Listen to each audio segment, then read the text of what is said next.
जय श्री श्याम दोस्तों, कैसे हैं आप सब। उम्मीद करती हूँ कि आप सब स्वस्थ होंगे, मस्त होंगे, ज़बरदस्त होंगे। तो दोस्तों एक बार फिर से आप सबका आपके अपने श्याम ओएस चैनल पर स्वागत है। तो दोस्तों आज हम आपके लिए गाय की एक बहुत ही अनोखी कहानी लेकर आए हैं। गाय भी कैसी है, एक जादुई गाय। तो दोस्तों इस कहानी में बताया गया है कि लालच करना बहुत बुरी आदत है। तो दोस्तों वीडियो में आगे बढ़ने से पहले एक छोटा सा निवेदन करूंगी कि अगर आप हमारे चैनल पर नए हैं तो प्लीज़ चैनल को सब्सक्राइब करके साथ मेरी बेल आइकन को प्रेस ज़रूर करें और कमेंट में एक बार जय श्री श्याम की हाजिरी ज़रूर लगाएं। तो चलिए दोस्तों वीडियो में आगे बढ़ते हैं। दोस्तों हम बताते हैं आपको कि बच्चों को किसी बात को अच्छे से बताने और सिखाने के लिए कहानी एक बहुत ही अच्छा माध्यम माना जाता है। कहानी एक ऐसा जरिया है जिसके माध्यम से आप अपने बच्चों को न केवल ज्ञान की बातें सिखा सकते हैं बल्कि उनमें एक दूसरे के प्रति प्रेम की भावना भी उत्पन्न कर सकते हैं। आज हम आपके लिए बच्चों के लिए एक ऐसी कहानी लेकर आए हैं जिसे पढ़कर आपका बच्चा लालच कितनी बुरी आदत होती है इसके बारे में बहुत अच्छे तरीके से जान पाएगा। तो आइए जानते हैं उस जादुई गाय की कहानी। एक बार की बात है, गांव में मारिया नाम की एक औरत रहती थी। उसके खानदान में कोई नहीं था। उसके पास बस एक गाय थी जिससे वह अपना रोजी रोटी कमाती थी। गाय की देखभाल करके उसके गोबर और उसके दूध से वह अपना गुजारा करती थी। बस यही उसकी आमदनी का एक जरिया था। एक दिन उसकी गाय बहुत बीमार हो गई और कुछ दिनों में उसकी गाय मर गई।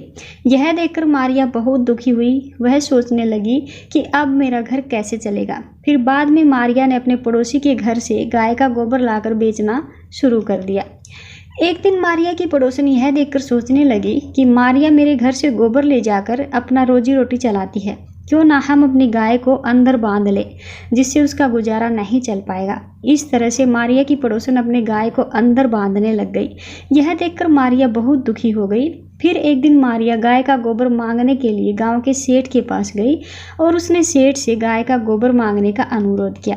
यह सुनकर सेठ ने मन ही मन सोचा कि यह औरत कब से गाय का गोबर मांगने के लिए मुझसे अनुरोध कर रही है, क्यों ना मैं ये गाय ही उसको दे दूं जो ये बहुत दिनों से बीमार है।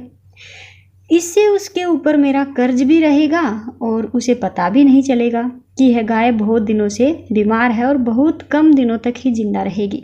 यह सोचकर सेठ ने मारिया को वो गाय दे दी। गाय को लेकर मारिया बहुत खुशी खुशी अपने घर जाती है। गाय को खाना खिलाकर उसके दूध से फिर वह अपना रोजी रोटी कमाने लगती है। कुछ दिनों के बाद उसकी गाय दूध देना बंद कर देती है। उसके बाद मारिया उसके गोबर से फिर अपना घर चलाने लगती है। एक दिन मारिया अपने गाय की देखभाल करती रहती है। उसी समय अचानक एक बुजुर्ग आदमी उस रास्ते से गुजरता है। उसे देखकर मारिया पूछती है कि बाबा मैं आपकी क्या मदद कर सकती हूँ। यह देखकर उस बुजुर्ग आदमी ने मारिया से खाने के लिए निवेदन किया। यह सुनकर मारिया अपने घर में से अपना खाना उस बुजुर्ग व्यक्ति को लाकर देती है और पानी लाने चली जाती है। इतनी देर में बुजुर्ग आदमी अपनी आंखें बंद करके सारी चीज़ें देख लेता है कि मारिया अपना खाना मुझे दे रही है। यह देखकर वह बुजुर्ग आदमी बहुत खुश होता है और मारिया के आने के बाद उसे बोलता है कि तुमने अपना खाना मुझे दे दिया, अब तुम्हें कभी भूखा रहने की ज़रूरत नहीं होगी। यह कहते हुए वह गाय के ऊपर अपना हाथ फेरते हुए चला जाता है। कुछ दिनों के बाद उसकी गाय गोबर देने के बजाय सोने का गोबर देने लगती है। यह देखकर उसकी पड़ोसन उस गोबर को रोज चुराकर सुबह सुबह ले जाती है।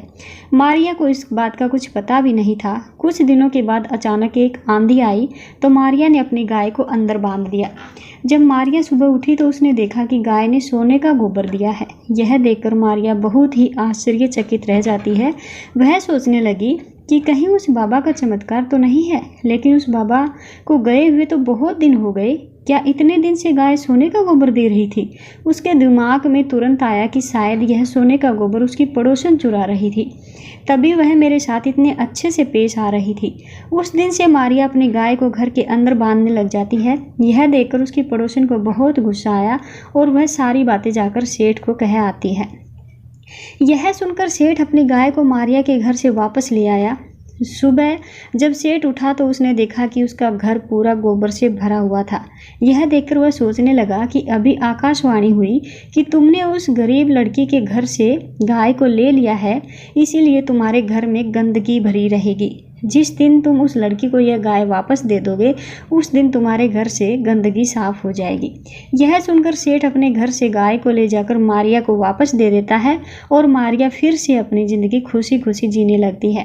तो इस कहानी से हमें सीख मिलती है कि हमें किसी के धन पर बुरी नज़र नहीं रखनी चाहिए। भगवान ने हमें जितना दिया है हमें उसमें ही खुश रहना चाहिए। तो दोस्तों ये थी आज की कहानी। आपको कहानी कैसी लगी? उम्मीद करती हूँ कि आपको कहानी पसंद आई होगी। अगर कहानी सच में पसंद आई तो कहानी को लाइक, शेयर और कमेंट में एक बार अपनी राय ज़रूर दें। और अगर आप हमारे चैनल पर नए हैं तो प्लीज़ चैनल को सब्सक्राइब करके साथ में रही बेल आइकन को प्रेस ज़रूर करें, जिससे हर रोज़ आने वाली नई नई वीडियोज़ की नोटिफिकेशन आपको सबसे पहले मिलती रहे। तो दोस्तों आज की वीडियो में बस इतना ही। मिलते हैं आपसे कल एक और नई वीडियो में नई जानकारी, नई कहानी के साथ। तब तक के लिए सभी दोस्तों को जय श्री श्याम।